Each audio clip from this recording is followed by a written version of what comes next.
Back in 1978, the living room felt like a cozy theater. Wood panel TV glowing amber, coals popping in the grate, Dad nudging the aerial for a sharper picture. Then the Hovis boy appeared, pushing his bicycle up Gold Hill, brass band swelling through the mono speaker. Nobody moved, 30 silent seconds, shared breaths, buttered nostalgia. Fast forward to today. We stab the skip button before a second has passed, already scrolling to something newer, louder, shorter. So, what secret magic did those old adverts wield? Why do we still hum their tunes in supermarket aisles while last night's pre-roll is already dust? Perhaps the answer lies not only in clever slogans but in the Britain they reflected, one we are about to revisit. Stay with me as we pedal back into television's formative marketplace again. From the rubble of ration coupons to the glow of brand-new cathode rays, the 1950s opened Britain's wallet. Wartime frugality still echoed, yet by 1955 more than 4 million households owned a television license, each pass granting entry to commercial ITV, the nation's first sip of sponsored persuasion. Suddenly, dinner tables buzzed not over shortages but over whether Beans means Heinz or Cadbury's milk tray felt more comforting. Jingles replaced ration books. Catchy refrains stuck faster than paper coupons ever had. Horlicks promised warmth at bedtime. Persil bragged it washed whiter than white, and cupboards filled with branded confidence. The nation was learning to buy and to dream through its television speaker. Across terraces and tower blocks, Britons traded plain wrappers for personality, letting television dictate shopping lists and nightly cocoa rituals. Then came 1967. Color broadcasts. Greens seemed greener, gravy browner, beaches impossibly golden. Paired with rising disposable income and easy higher purchase plans, it ignited an advertising bonfire where 30-second stories could launch cultural phenomena overnight. That bright, booming marketplace sets the stage for the icons and slogans we're about to meet. They say you could measure the pulse of post-war Britain by whichever jaunty jingle floated out of kitchen radios at tea time. Advertisers soon discovered that a hummable hook seeped past British Reserve as surely as gravy through a Yorkshire pud. So Act 1 in our story is the soundtrack of supper. Beans means Heinz chimed from every wireless, turning the modest tin into a badge of modern convenience. Classrooms echoed with "Go to work on an egg," teachers rolling their eyes as children drummed desks in sync. And when the Smash Martians landed in 1974, roaring with metallic laughter at humans who still peeled real potatoes, sales of Instant Mash shot up 40% within a year. Viewer letters poured into ITV asking for sheet music to jingles. Playgrounds became rehearsal halls. In countless semis, Mum timed toast to the final note, proving melody could season supper long before it reached the table. Act 2 brings us faces. We trusted, characters who stepped through the screen and plunked themselves at our own tables. The Oxo family served steaming casseroles in their pokey kitchen, arguing lovingly in accents that felt comfortingly ordinary. Over 900 commercials across 24 years, they aged alongside us, the children sprouting just as ours did.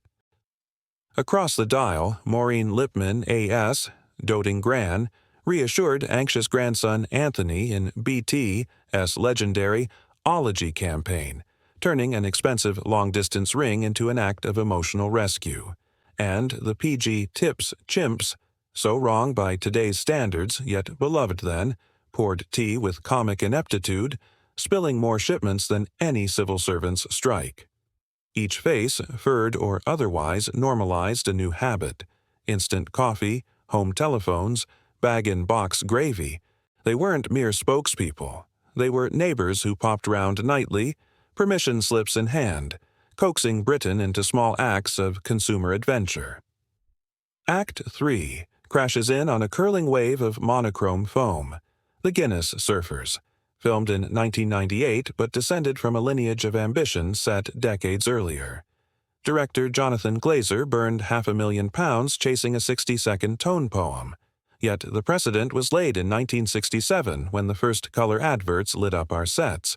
Shot on imported 35mm film, Cadbury S. Sea of Milk, swirled lilac ribbons so vivid they made BBC greens look khaki.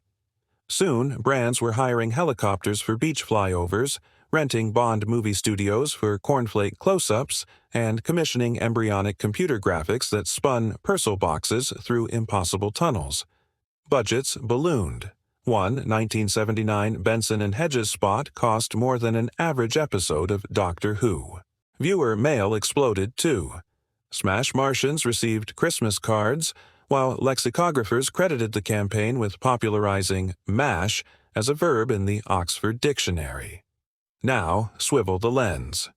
Then, a single screen in the front room, Dad, the living remote, everyone absorbing the same cadence of adverts.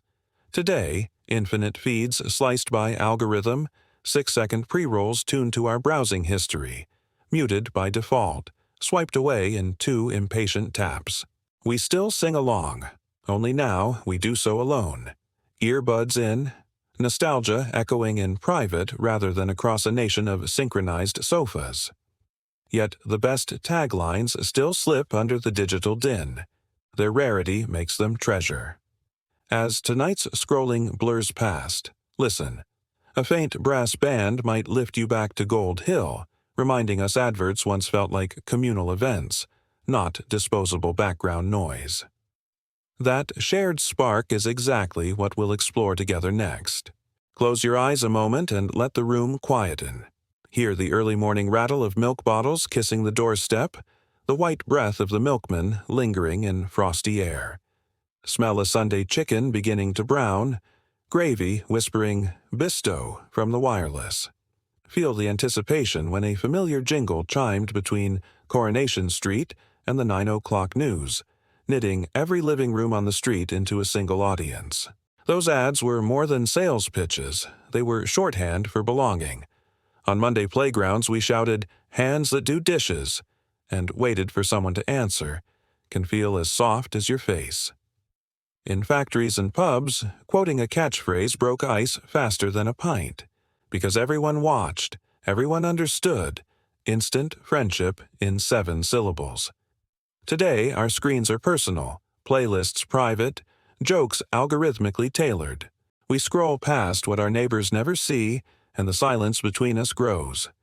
Yet the faintest hum of a half-remembered jingle can still pull strangers into the shared, nostalgic communal grin. And that tells us why. Even as we skip forwards online, we keep looking back again today. Jump ahead to 2025, and the irony is delicious. We fork out for premium packages that erase adverts, yet spend cozy evenings binging grainy YouTube playlists titled Best British Commercials 1972-79. What draws us? It isn't just the slogans, it's the tempo. A world where kettles whistled, post arrived twice, and 30 seconds felt roomy enough to breathe. Those tiny films hold a mirror to slower selves, reminding us we once waited, listened, shared. So here's a gentle dare. The next time an unskippable ad barges in, resist the reflex to swipe. Give it 30 seconds, it might be tomorrow's comfort tune. And if it sticks, you've witnessed history being born.